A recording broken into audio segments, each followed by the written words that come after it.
hello, I'm the nostalgia critic. I remember it so you don't have to. And we're almost done. We're almost done. Sequel month is almost over.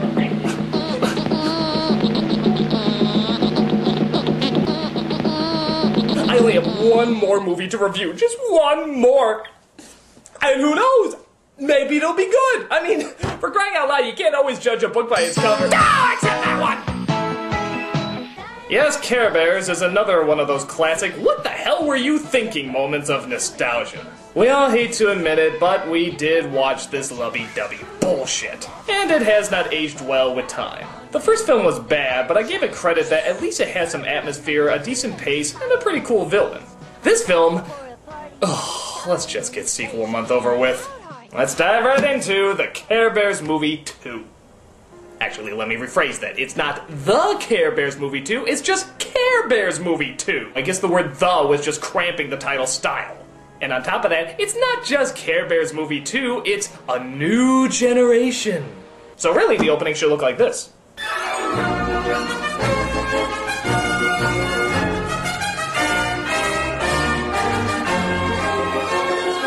So as the credits roll, we see this ship in the middle of the ocean being handled by a bear and a horse. Isn't it always? They're taking care of a big bundle of babies that are sleeping down below. So I guess this is the new generation, right? Actually, no, it's the exact same generation, they're just all babies now. Well, that would make this a prequel then, right? Actually, no, because the Care Bear cousins, like the lion, the penguin, and so forth, they're in there as well. Even though the first film stated they had a completely different backstory. So, I guess the bear and the horse are their parents, right?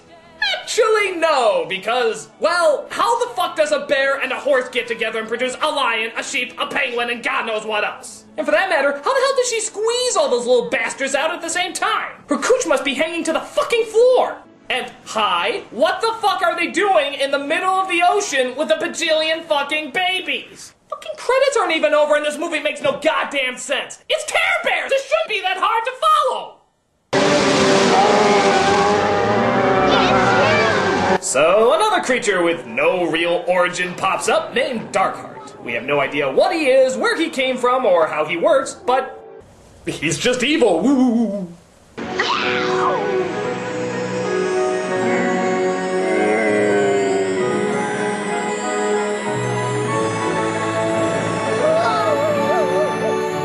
God has you, Carebears. Taste the holy rainbow of awesomeness, motherfuckers! Taste the holy rainbow of awesomeness!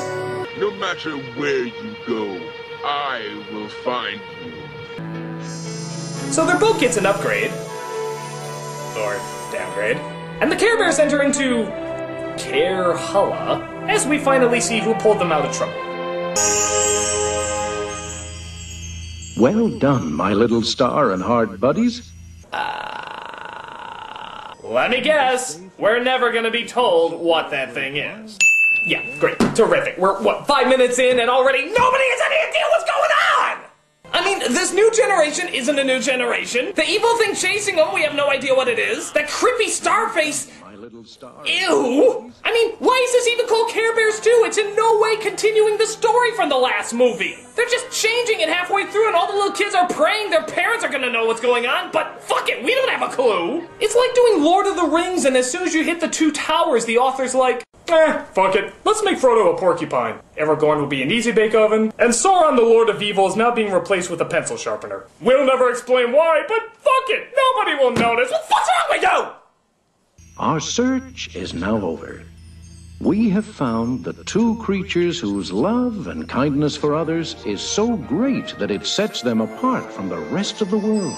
By dragging these newborns into harsh, dangerous waters, you've shown just how much you truly care for them. That didn't sound right.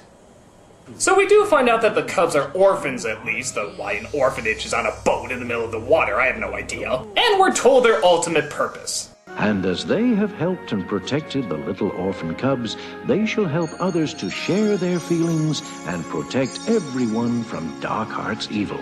Thanks, curiously non-denominational star god. We'll enjoy carrying out your incredibly vague quest.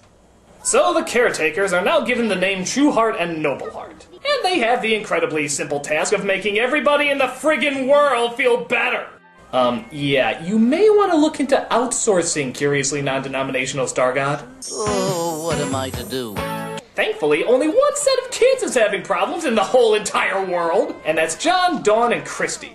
I could have sworn that maybe some Afghan kids were feeling a little blue, but nope, just seems to be these three. Lucky, lucky. No! First back! I win! You three are last at everything. If you can't keep up, leave. After you do the trash duty. Yeah, I always loved those camps that had no camp counselors and only let the kids call the shots. Things always turned out fair that way. I hate being last and I hate being here. He's right. We'll always be last. So Christy decides to run away because she's not able to be what she's always dreamed. Can you guess what that is? Camp champ, camp champ, Camp champ, camp champ, camp champ, camp champ, camp champ, camp champ, camp champ, camp champ. I'm gonna say a bitch. The other two kids decide to come with, but get lost along the way.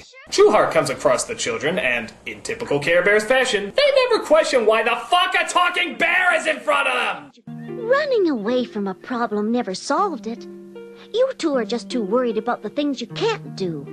Maybe you should think about all the things you can do. Like what? Like stopping producers from making movies based on characters from greeting cards. That'd be a great thing you can do!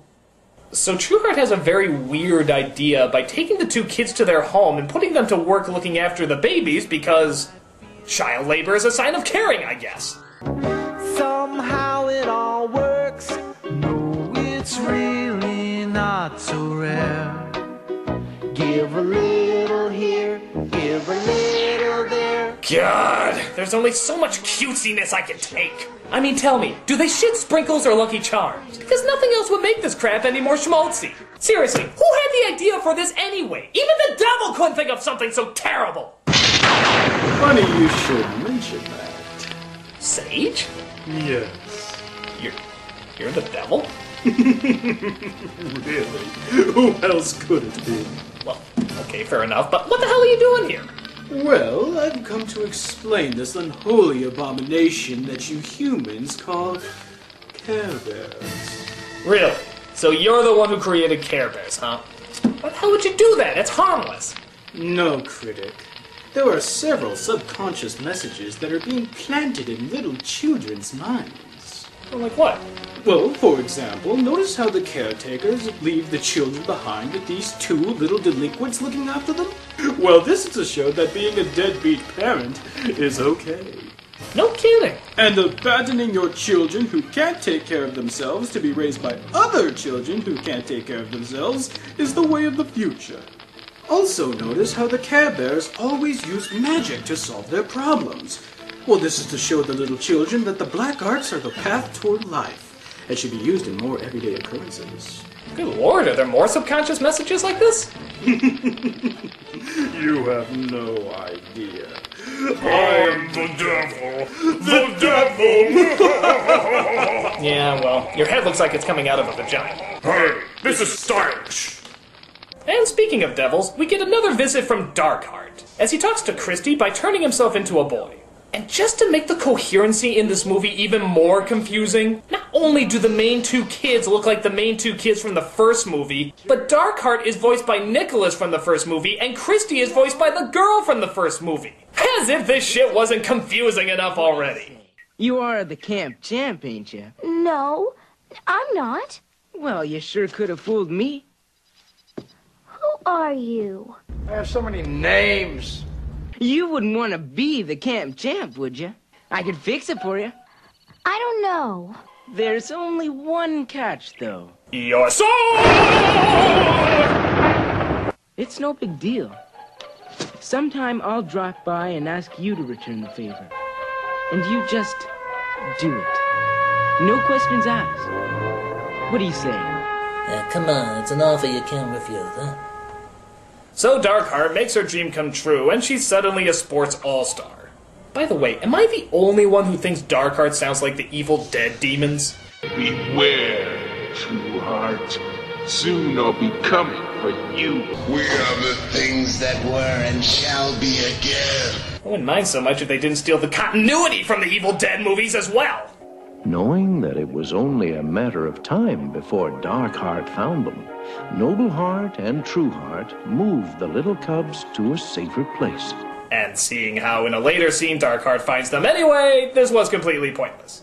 So years go by as the Care Bears and Care Bear cousins all grow up into their adult form, yet somehow the children on Earth never change. What, is there some sort of space-time continuum thing that Caroline is pulling off? Actually, this is all once again a part of my plan. Oh, what, the whole time change thing is part of your plan? Yes. You see, when the girl made that deal with Darkheart, it caused time to slow down for her. No doubt showing that a deal with the devil has many perks and benefits. Like living forever! If you would like to sell your soul today, just dial this number. Whether it be power or glory or being the camp champ, all opportunities are open to you. Piss off! Remember, if it ain't the devil, it ain't worth hell. So yeah, like I said before, even though they moved all the way to Care-a-Lot, Darkheart finds them anyway. How? Only the baked minds of the writers could answer that for you. He claims he's there to fix the caring meter, which it turns out is really broken. Good timing, I guess. We're having a party. Who likes games? Me! Blind Man's Bluffer's down there, and Leapfrogger's up there. Time for a game of disappearing bears.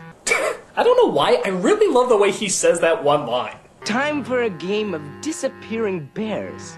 It almost sounds like he's channeling Christopher Walken. It just cracks me up. Time for a game of disappearing bears. So Darkheart plans to capture all of the Carebears together with a bag. The Lord of Evil's secret weapon is a bag. Hey, here's a crazy idea. Remember when you turned into that giant killer dragon before? Why don't you just do that again? I mean, I know it's not as subtle as a bag, but I think it would still be much more effective.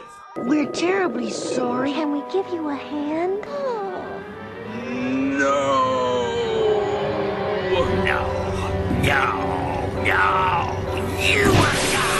Keep your kindness and affection to yourself. It's Darkheart. So Darkheart shows off his real form, but luckily Trueheart and Nobleheart are there to lead the attack against him. You have won today, but I'll be back.